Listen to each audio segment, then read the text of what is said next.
Hello అండి, welcome to working mothers world. ఈ వీడియోలో నేను మీకు ఈజీగా కట్టు పొంగల్ ఎలా చేయాలో చూపిస్తాను. దీనికి కావాల్సిన పదార్థాలు: పెసరపప్పు, బియ్యం, ఒక చిన్న క్యారెట్, ఒక చిన్న బంగాళదుంప, ఒక చిన్న ఉల్లిపాయ మరియు 2 పచ్చిమిరపకాయలు, కొంచెం మిరియాల పొడి. ముందుగా పెసరపప్పుని మరియు బియ్యాన్ని ఒక గంట ముందు నానబెట్టుకోవాలి. బియ్యం పెసరపప్పు నానుతున్నప్పుడు మనం ముందుగా తీసుకున్న ఉల్లిపాయ, పచ్చిమిరపకాయ, క్యారెట్, బంగాళదుంపని కొంచెం మీడియం సైజ్ ముక్కల కింద కట్ చేసుకోవాలి. కట్ చేసుకున్నాక చిన్న కుక్కర్ని పెట్టుకుని దాంట్లో ఆయిల్ కానీ నెయ్యి కానీ వేసుకుని ఆయిల్ బాగా వేగిన తర్వాత మనం ముందుగా కోసుకున్న ఉల్లిపాయలు, పచ్చిమిరపకాయలు బాగా వేపుకోవాలి.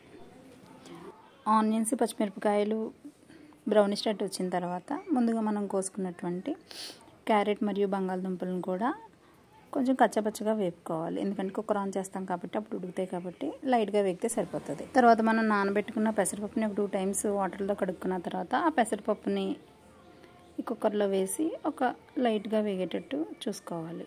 లైట్గా వేగిన తర్వాత మనం నానబెట్టుకున్న బియ్యం ఉంటాయి కదా, 2 టైమ్స్ కడుక్కున్నాక ఆ బియ్యాన్ని కూడా అందు మీద వేసి లైట్గా ఒక 2 మినిట్స్ వేపుకుని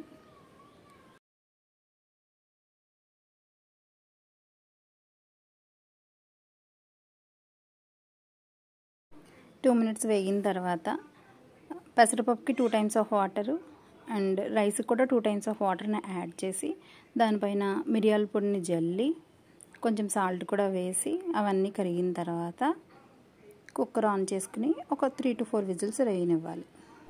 2 టైమ్స్ ఆఫ్ వాటర్ అంటే ఒక కప్పుకి 2 కప్పులు నీళ్ళు అని అర్థం. కుక్కర్ చల్లారిన తర్వాత ఓపెన్ చేసుకుని మొత్తం రైస్ అంతటిని కింద నుంచి పైకి తిప్పుకోవాలి. మిరియాల పొడి అంతా ఫ్లేవర్ కింద నుంచి పైకి రైస్ అంతా స్ప్రెడ్ అవ్వడానికి. మొత్తం మిక్స్ చేసుకున్నాక కట్టు పొంగలి ఈజ్ రెడీ టు ఈట్. ఈ కట్టు పొంగలి మార్నింగ్ టిఫిన్స్కి అయితే పర్ఫెక్ట్గా సరిపోతుంది. ఆఫీస్కి వెళ్ళే వాళ్ళు క్యారేజ్లో కూడా పెట్టుకోవచ్చు. థ్యాంక్ యూ అండి. ఒకసారి ఈ రెసిపీని మీరు ట్రై చేయండి. ట్రై చేసి నచ్చితే కనుక ఒక లైక్ కొట్టుకోండి. Thank you. లైక్ చేయండి, షేర్ చేయండి, సబ్స్క్రైబ్ చేయండి. థ్యాంక్ యూ అండి. Thanks for watching.